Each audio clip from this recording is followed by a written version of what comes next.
Messi বাংলাদেশে আসতে পারেন আরও একবার, শতদ্রু দত্ত খেলাযোগকে জানালেন পরিষ্কার।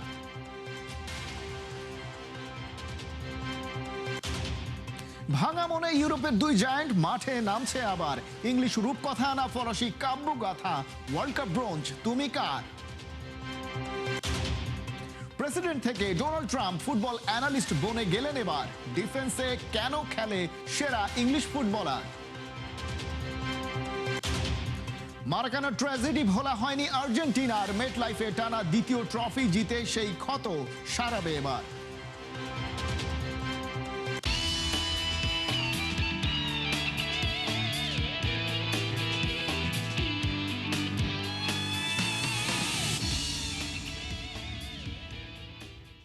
স্বাগত খেলা যোগে, আপনাদের সাথে আছি খালিদ জামিল। বাংলাদেশ সফরে আসতে পারেন আর্জেন্টাইন মহাতারকা লিওনেল মেসি। খেলাযোগকে সেটাই জানিয়েছেন ভারতীয় ফুটবল সংগঠক শতদ্রু দত্ত। তার দাবি, বাংলাদেশের অসংখ্য আর্জেন্টিনার সমর্থকের আবেগের কথা মেসি ও তার বাবা হোর্হে মেসির কাছে তুলে ধরেছেন তিনি। শুধু তাই নয়, শতদ্রুর বিশ্বাস এবারও বিশ্বকাপ জিততে পারলে টানা তৃতীয় শিরোপার লক্ষ্যেই আরও একটি বিশ্বকাপ খেলতেই পারেন মেসি। যুক্তরাষ্ট্র থেকে বিস্তারিত জানাচ্ছেন অর্ণব বাপি। মেসি 2011 সালের পর আবার বাংলাদেশে আসবে। মেসিকেও বলেছি, মেসির বাবাকেও বলেছি যে একটা টাইমে মেসির বাংলাদেশ যাওয়া উচিত। রোনাল্ডো যদি 42-তে খেলতে পারে, মেসিও 43-তে না খেলার তো কিছু নেই। বিশ্বকাপের ফাইনালের আগ মুহূর্তে আর্জেন্টিনার প্রতিপক্ষ স্পেন, দারুণ এক উত্তেজনা। তার আগে ইউএসএতে শতদ্রু দত্ত। সবার প্রথমেই জানতে চাইবো, ঠিক ফাইনালের আগ মুহূর্তে আসা, আসলে অনেকেই তো কথা বলছিল যে আর্জেন্টিনা ফাইনাল খেলবে, কোনো ধরনের বার্তা আপনার কাছে ছিল? নাহলে এরকম একটা রিস্ক আপনি কেন নিলেন ঠিক ফাইনালের আগের দিনই ইউএসএতে আসা? দেখো, প্রায় 2-3 বছর মেসি ফ্যামিলির সঙ্গে, মেসির টিমের সঙ্গে সময় কাটিয়েছি। একটা ওদের সঙ্গে আলোচনা করে একটা কনফিডেন্স ছিল। প্লাস মেসি যেরমভাবে এই টুর্নামেন্টে নিজেকে আস্তে আস্তে করে তুলে ধরেছিল, আমার কনফিডেন্স ছিল যে এই আর্জেন্টিনা টিম ফাইনাল পর্যন্ত যাবে। বড় ম্যাচ তো, বড় ম্যাচে মেসি সবসময় ভালো খেলে। ইতিহাস বলছে মেসি বড় ম্যাচে ভালো খেলে। কি মনে হচ্ছে ফাইনাল উত্তেজনাপূর্ণ, প্রতিপক্ষ স্পেন, এই স্পেনের সঙ্গে আর্জেন্টিনার ম্যাচটা আসলে কিরকম হতে পারে? হাড্ডাহাড্ডি হবে, তবে আমি আর্জেন্টিনা ফ্যান হয়ে বলছি না। আমার একটা এত বছরের ওয়ার্ল্ড কাপ দেখার এবং আর্জেন্টিনা টিমের কিছু প্লেয়ারদের ক্লোজলি নিজে দেখেছি বলে মনে হচ্ছে ফাইনালেও একটু অ্যাডভান্টেজ আর্জেন্টিনার আছে। যদি কাতার বিশ্বকাপের পর ইউএসএ, কানাডা, মেক্সিকো বিশ্বকাপও আর্জেন্টিনা জিতে যায়, মেসির হাতে ব্যাক টু ব্যাক দুইটা শিরোপা, কোনোভাবে কি আশা করা যায় 39 বছরের মেসি এর পরের বিশ্বকাপ টানা 3 বিশ্বকাপ জয়ের জন্য খেলবে? কি মনে হচ্ছে এইখানটাতে? দেখো, ইম্পসিবল কিছু নয়, কেননা মেসি এই ওয়ার্ল্ড কাপে যেরমভাবে খেলেছে, সবচেয়ে বড় কথা ও দৌড়োদৌড়ি মেপে করে, ও নিজের লিমিটেশনে খেলে ফুটবল খেলা, ও নিজেকে ভালোভাবে খুব ফিটও রেখেছে। ইউ নেভার নো, লিওনেল মেসির মতন প্লেয়ার হয়তো একটা লিমিটেড মেন্টর, লিমিটেড প্লেয়ার হিসেবেও খেলতে পারে, স্ট্র্যাটেজিক ম্যাচগুলোতে খেলতে পারে। ইউ নেভার নো, মেসি তো খুবই ফিট। রোনাল্ডো যদি 42-তে খেলতে পারে, মেসিও 43-তে না খেলার তো কিছু নেই। খুব দারুণ কিছু মুহূর্ত কিন্তু বাংলাদেশে আর্জেন্টিনার সমর্থকরা তোমার কাছ থেকে পেয়েছে। এমি মার্টিনেজকে নিয়ে যাওয়া হয়েছিল এবং এশিয়াতে মেসির আসা ভারতে অনেক চমক কিন্তু ছিল। মেসিকে নিয়ে বাংলাদেশের জন্য কোনো চমক আছে কি? দেখো, নেক্সট ইয়ারে ইন্ডিয়ান সাবকন্টিনেন্টে একটা আনার হাই প্রবাবিলিটি, হাই মানে খুবই হাই। এবং আমার বাংলাদেশে অনেক জানাশোনা এবং আমার পার্টনার্সরা রয়েছে, তার সঙ্গে কথা চলছে। গভর্নমেন্টের সাপোর্ট পেলে নিশ্চিত, কেন নয়, মেসি তো বাংলাদেশে যাওয়া উচিত। এবং বাংলাদেশে যেরকমভাবে ফ্যান বেস, আর্জেন্টিনার ওপর যে ভালোবাসা, মেসির ওপর যে ভালোবাসা, মেসিকেও বলেছি, মেসির বাবাকেও বলেছি যে একটা টাইমে মেসির বাংলাদেশ যাওয়া উচিত। কেননা বাংলাদেশ এটা ডিজার্ভ করে আমি মনে করি, কারণ যেহেতু আমি বাংলাদেশি ফ্যান্সদের সামনে থেকে দেখেছি। হ্যাঁ, এবং এখন বাংলাদেশ ভারতের সম্পর্কও ভালো দিকে গেছে। প্রাইম মিনিস্টারও বাংলাদেশে খুব পজিটিভ রিলেশনশিপটা মানে ফরওয়ার্ড করার জন্য। কেন যদি আবার নেক্সট টাইম ভারতে মেসি আসে, বাংলাদেশে কেন যাবেন? নিশ্চিত আমি তো একটা চেষ্টা করব। দারুণ একটা মুহূর্ত আর্জেন্টাইন ভক্তদের জন্য, আর্জেন্টাইন সমর্থকদের জন্য। মেসি 2011 সালের পর আবার বাংলাদেশে আসবে এবং সেই বিষয়টা কিন্তু সত্য হতে পারে। শতদ্রু দত্তের মতো একজন সংগঠক বলেছেন যে কিনা তার আগেও রোনাল্ডিনহো, এবি মার্টিনেজ এবং মেসিকে ভারত সফর করে নিয়েছেন। তার মানে আশায় কিন্তু বুক বাঁধা যেতেই পারে। অর্ণব বাপি, ৭১, নিউ ইয়র্কের টাইমস স্কয়ার থেকে। সোনালী ট্রফির স্বপ্ন ভেঙেছে, কিন্তু জার্সির ওজন কমেনি। একদিকে দেশমের 14 বছরের স্বর্ণালী যুগের শেষ 90 মিনিট, অন্যদিকে ইংল্যান্ডের 60 বছরের সেরা সমাপ্তির দরজা। মায়ামিতে রাত 3টায় ব্রোঞ্জ নয়, লড়াই কান্নাকে গর্ব বদলানোর। প্রশ্ন একটাই, সেমিফাইনালের ক্ষতকে ঢাকবে ইতিহাসের সবচেয়ে বড় গ্রেটেস্ট শো অন আর্থে কে দখল করবে সান্ত্বনার তৃতীয় স্থান? বিশ্বকাপের 103 নম্বর ম্যাচের প্রিভিউ জুবাই নূরের রিপোর্টে। ফাইনালের আলো নিউ ইয়র্কে, অথচ ভাঙা স্বপ্নের দুই মহারথী নামছে মায়ামিতে। থমাস টুখেল তো স্বীকারই করেছেন এই ম্যাচ কেউ খেলতে চায় না। ইব্রাহিমা কোনাতে আবার ব্রোঞ্জকে বলেছেন চকলেট মেডেল। কিন্তু বিশ্বকাপের 103তম ম্যাচটি মোটেও অর্থহীন নয়। ফ্রান্সের জন্য এটি একজন কিংবদন্তির বিদায়, ইংল্যান্ডের জন্য আরও একবার নিজেদের প্রায় সফল প্রজন্ম প্রমাণের সুযোগ। স্পেনের কাছে ফ্রান্সের হারটি শুধু 2-0 গোলের ছিল না, ছিল কৌশলের কাছেও আত্মসমর্পণ। এমবাপ্পে, দেমবেলে, ওলিসেদের বিস্ফোরক আক্রমণকে 0.31 এক্সজিতে আটকে দিয়েছিল স্প্যানিশ মাঝমাঠ। বিশ্বকাপে রেকর্ডে রাখা সময়ের মধ্যে ফ্রান্সের সর্বনিম্ন। সামনে বল পৌঁছানোর পথ বন্ধ হওয়ার পর দেশমের কোনো প্ল্যান বি দেখা যায়নি। ইংল্যান্ডও রাইস অ্যান্ডারসনের প্রেসিংয়ে একই নকশা আঁকতে পারে, তাই লে ব্লুদের আবারও ধৈর্যের পরীক্ষা দিতে হতে পারে। তবে ম্যাচটির সবচেয়ে বড় ফরাসি গল্প ডাগ আউটে। জাতীয় দলের হয়ে 187তম ও শেষ ম্যাচে দাঁড়াবেন দেশম। তার 121 জয় ফ্রান্সের যে কোনো কোচের চেয়ে বেশি। 1998 অধিনায়ক হিসেবে বিশ্বকাপ জয়, 2018তে কোচ হিসেবে। ফুটবল ইতিহাসের মাত্র 3 জনের একজন তিনি। বিদায়ী কোচকে তাই চকলেট নয়, জয়ের স্বাদ উপহার দিতে চায় ফ্রান্স। ইংল্যান্ডের ক্ষতটা আরও টাটকা। অ্যান্থনি গর্ডনের গোলে এগিয়ে যাওয়ার পর আর্জেন্টিনার বিপক্ষে শেষ 30 মিনিটে তাদের বল দখল ছিল মাত্র 12%। মেসিকে বল দিয়ে রক্ষণে বসে থাকার আত্মঘাতী সিদ্ধান্তের মূল্য এনজো ফার্নান্দেজ ও লৌতারো মার্টিনেজের 2 গোল। বিশ্বকাপ নকআউটে ফিফা র্যাঙ্কিংয়ের শীর্ষ 10-এর দলের বিপক্ষে 7 ম্যাচ খেলে 7টিতেই হারল ইংলিশরা। ফ্রান্সের বিপক্ষে তাই টুখেলের সবচেয়ে বড় পরীক্ষা দলকে সাহসী রাখা। দুই রক্ষণেই ফাটল আছে। পিঠের চোটে ফরাসি ডিফেন্ডার উইলিয়াম সালিবার খেলা প্রায় অসম্ভব। ম্যাক্সেন্স লাক্রোয়া কিংবা ইব্রাহিমা কোনাতে আসতে পারেন একাদশে। ইংল্যান্ড হারাতে পারে রিস জেমসকে, জর্ডান হেন্ডারসনও বাইরে। তবে এমবাপ্পে ফিট। ইংলিশ রক্ষণের বিপক্ষে তার গতি হতে পারে ম্যাচের সবচেয়ে বড় পার্থক্য। আছে ব্যক্তিগত ইতিহাসও। 8 গোলের এমবাপ্পে গোল্ডেন বুটের দৌড়ে মেসির সমান। বিশ্বকাপে তার মোট 20 গোল, মেসির চেয়ে মাত্র একটি কম। হ্যারি কেইনের 6 গোল, বিশ্বকাপ ক্যারিয়ারে 14 রোনালদো নাজারিও থেকে একটি পিছিয়ে। সম্ভাব্য শেষ বিশ্বকাপ ম্যাচে তাই কেইনের সামনেও ইতিহাস ছোঁয়ার সুযোগ।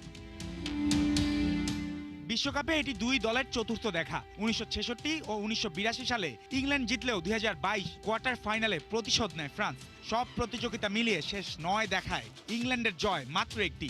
অপটার প্রেডিকশনেও 90 মিনিটে ফ্রান্সের জয়ের সম্ভাবনা 50.7%। তবে এই ম্যাচে হিসাবের চেয়ে মানসিকতাই মূল অস্ত্র। তাই প্রশ্ন একটাই, কারা আগে ভুলবে সেমিফাইনালের কান্না, আর কারা শেষ হাসিটা রেখে যাবে বিশ্বকাপের মঞ্চে? জুবায়ের নূর, 71। বাজারে হাজির নতুন ফুটবল অ্যানালিস্ট। তিনি আর কেউ নন, খোদ মার্কিন প্রেসিডেন্ট ডোনাল্ড ট্রাম্প। তার তীব্র সমালোচনার মুখে পড়েছেন খোদ ইংল্যান্ড দলের জার্মান মাস্টারমাইন্ড থমাস টুখেল। দলের সেরা ফুটবলারকে আর্জেন্টিনার বিপক্ষে কেন ডিফেন্সে নামিয়ে আনা হলো, ছুড়ে দিলেন সেই প্রশ্ন। যদিও মনে করিয়ে দিয়েছেন তিনি তো আর ফুটবল এক্সপার্ট নন, আবারও আয়োজন করতে চান বিশ্বকাপ ফুটবল, তবে বিশেষ শর্তে। ডোনাল্ড ট্রাম্পের ফুটবল অ্যানালাইসিসের বিস্তারিত রিপোর্টে। বিশ্বকাপের সেমিফাইনালে হারের পর ইংল্যান্ডের কোচ টুখেল যে সমালোচনার মুখে পড়েছেন সেটা নতুন নয়। নতুন হলো এবার সমালোচক ডোনাল্ড ট্রাম্প, দুনিয়ার সবচেয়ে ক্ষমতাধর মানুষ। ট্রাম্প টাওয়ারে ফিফা ইভেন্টে ট্রাম্প বললেন, ইংল্যান্ডের একজন দুর্দান্ত খেলোয়াড় আছে, হ্যারি, যে ইংলিশ ফরওয়ার্ডকে হ্যারি কেইন নামেই সবাই চেনে। তার সাথে মার্কিন প্রেসিডেন্টের গলফ খেলার স্মৃতি মনে করিয়ে দিলেন সবাইকে। ট্রাম্প বলছেন, এই কেইনকে নিয়ে ইংল্যান্ডের কোচের পরিকল্পনায় গলদ ছিল, কারণ তার মতো একজন ফুটবলারকে ডিফেন্ডার বানিয়ে দেয়া হয়েছিল, যেটা মোটেও পছন্দ হয়নি ট্রাম্পের। অথচ থ্রি লায়নরা আর্জেন্টিনার বিপক্ষে 1-0 গোলের লিড নিয়েছিল। মনে হচ্ছিল ম্যাচটা তারা জিততে যাচ্ছে মেসিদের বিপক্ষে। ট্রাম্পের মত, আরেকটু অ্যাটাকিং মুডে খেলতেই পারত ইংল্যান্ড।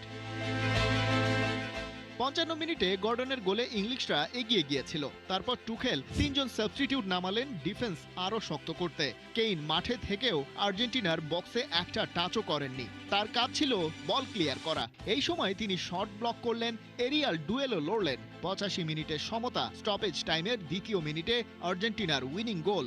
ইংল্যান্ড 2-1 গোলে হারল।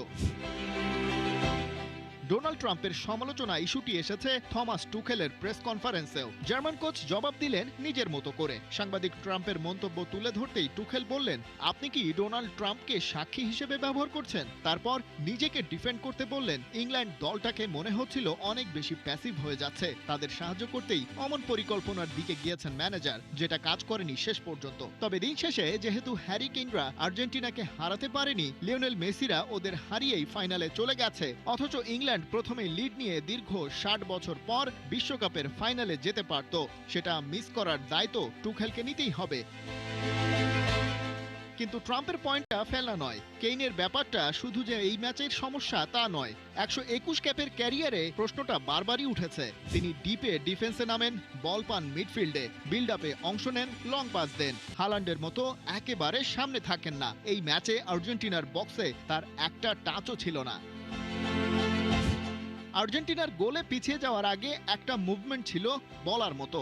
গর্ডনের গোলের বিল্ড আপে কেইন নিজের হাফে রিস জেমসের কাছ থেকে বল নিয়েছিলেন। নিজেদের ভেতরে এত নিচে থেকে বল নেওয়াটাই কেইনের প্লেইং স্টাইল। ভালো দিকটা হলো দল এগিয়ে ছিল, খারাপ দিকটা হলো এটাই তার পুরো ম্যাচের সামারি।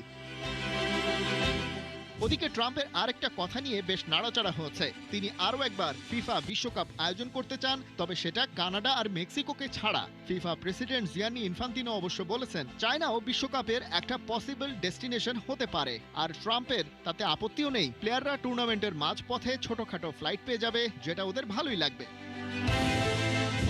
ফিফা প্রেসিডেন্টের পাশে দাঁড়িয়েই এসব কথা বলেছেন ট্রাম্প। বিশ্বকাপকে পর্দার পেছনে কে নিয়ন্ত্রণ করছেন, সেই প্রশ্নটা আর একটু জোরালো হচ্ছে এসবে।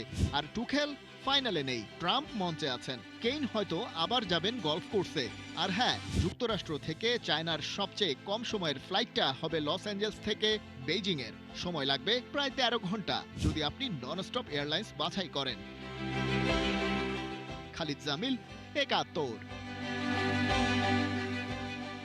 বিশ্বকাপের রানার্স আপকে কেউ মনে রাখে না, কিন্তু 2014 সালে মারাকানার সেই রাতের কষ্ট ভুলতেও পারে না কোনো Argentine.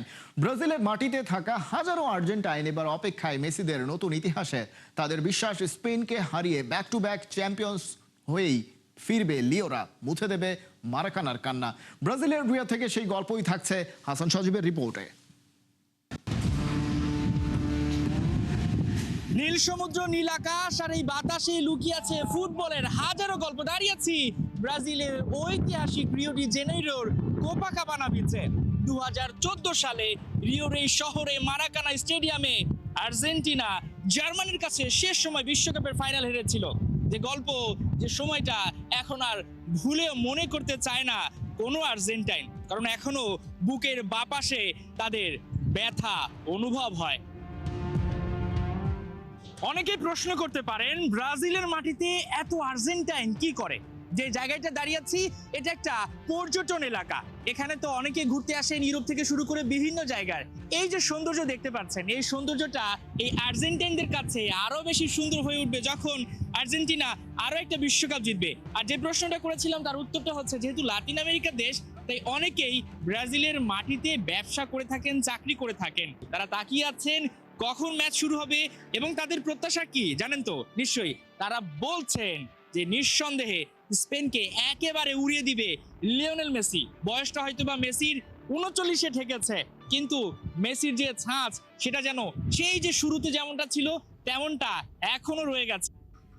For me, Argentina 2, Spain 1, or I think it will be Argentina 2 and Spain 1. Argentina 2, Spain 0.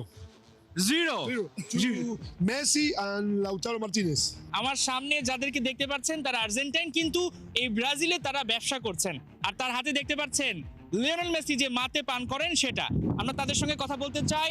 3 for Argentina or 2 or Spain. My prediction is Argentina 2, Spain 1. 2014 সালে জার্মানির কাছে যদি আর্জেন্টিনা না হারতো, তাহলে আজকে হয়তোবা আর্জেন্টিনা 5টা বিশ্বকাপের জন্য লড়তো। এটাই বিশ্বাস করেন আর্জেন্টাইনরা। যদিও সেই সব সমীকরণ বা হিসাব নিকাশ করে লাভ নাই, এখন তাদের মূল ফোকাস কিভাবে স্পেনকে মাটিতে নামানো যায়। With the goal of Mario Götze. I don't remember that. Yes, but now we are the actual champions, and we are going for the second one. রিওর সমুদ্রের এই গর্জনটা যেন আর্জেন্টিনার হুঙ্কার দিচ্ছে স্পেনকে। আর্জেন্টিনা এই রিওতে ইতিহাস গড়তে পারেনি 2014 সালে।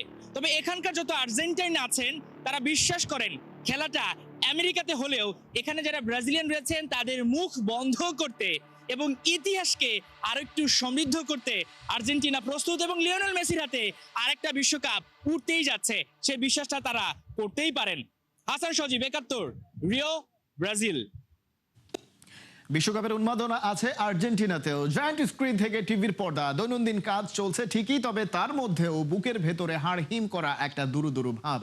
একটা দিন বাদেই স্পেনের বিপক্ষে গ্র্যান্ড ফাইনাল, ইতিহাসের বাধা পড়া থেকে ঢিল ছোড়া দূরত্বে দাঁড়িয়ে অনুভূতিটা ঠিক কেমন কেমন আছে আর্জেন্টিনা? রাজধানী বুয়েনোস এইরেস থেকে তারই খোঁজ খবর রাখছেন শেখ আশিক। যদি বাংলাদেশ থেকে আর্জেন্টিনায় আসেন, কি আনবেন না আনবেন সেটা নিয়ে আমার কোনো সাজেশন নেই।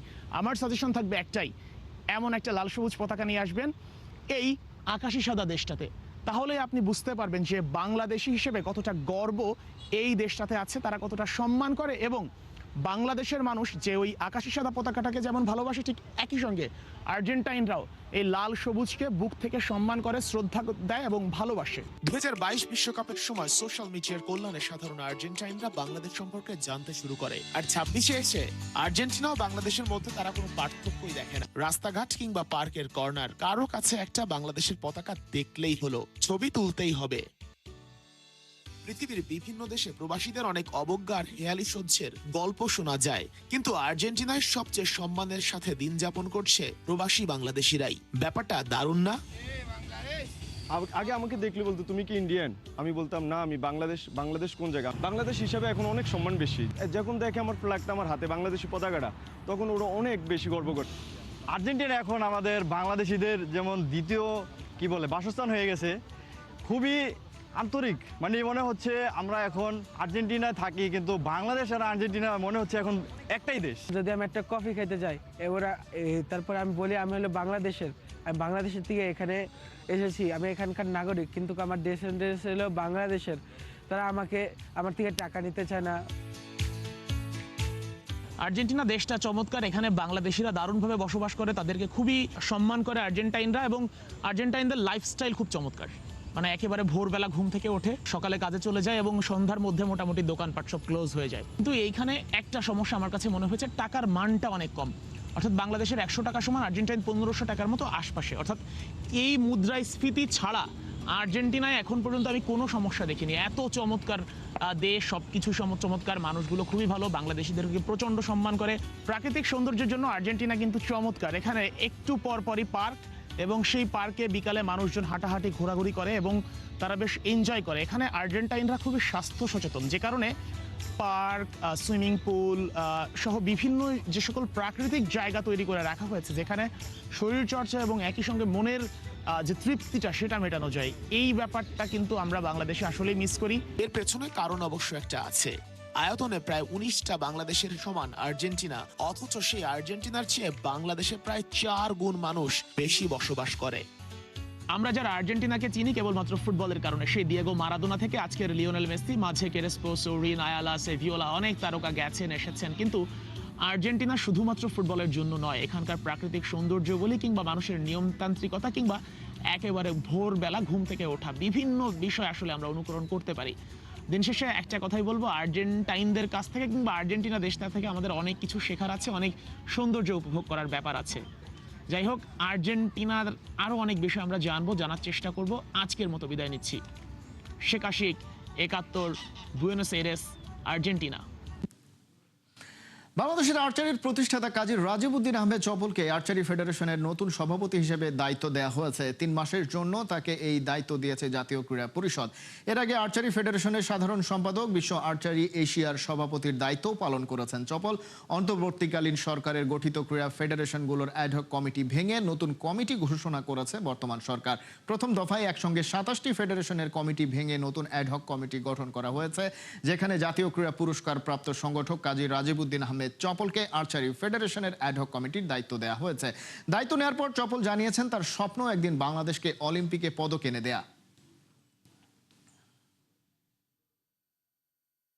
জিম্বাবুয়ে থেকে খালি হাতে ফিরতে চায় না টাইগাররা। সেই লক্ষ্যেই 3 ম্যাচ সিরিজের শেষ ম্যাচে মাঠে নামছে তাওহিদ হৃদয়রা। বুলাওয়েতে রবিবার খেলা শুরু হবে বাংলাদেশ সময় বিকেল 4:30টায়। প্রথম টি-20তে 32 রানে হারলেও পরের ম্যাচে ঘুরে দাঁড়াতে চায় টাইগাররা। বুলাওয়েতে দ্বিতীয় টি-20তে 34 রানে যেতে বাংলাদেশ। শেষ ম্যাচে তাই বাঁচা মরার 2 দলের জন্যই। সাইড স্ট্রেইন ইনজুরির কারণে শেষ টি-20 থেকে ছিটকে গেছেন নাহিদ রানা। জিম্বাবুয়ে সফরে টাইগারদের ব্যাটিং ডিপার্টমেন্ট বেশ ভোগাচ্ছে। শেষ ম্যাচে 120 রানের ওপেনিং পার্টনার হলেও দুশ্চিন্তা কাটছে না টিম ম্যানেজমেন্টের। সাইফ তামিমদের ব্যাট থেকে রান আসলেও খুব একটা সাবলীল ছিলেন না। বারবার ক্যাচ তুলেও রক্ষা পান তারা। এই ছিল এখনকার খেলাযোগে। সরাসরি সংবাদ আর অনুষ্ঠান দেখতে চোখ রাখুন 71-এর ফেসবুক পেজে এবং সাবস্ক্রাইব করুন 71-এর ইউটিউব চ্যানেল। 71-এর সাথেই থাকুন।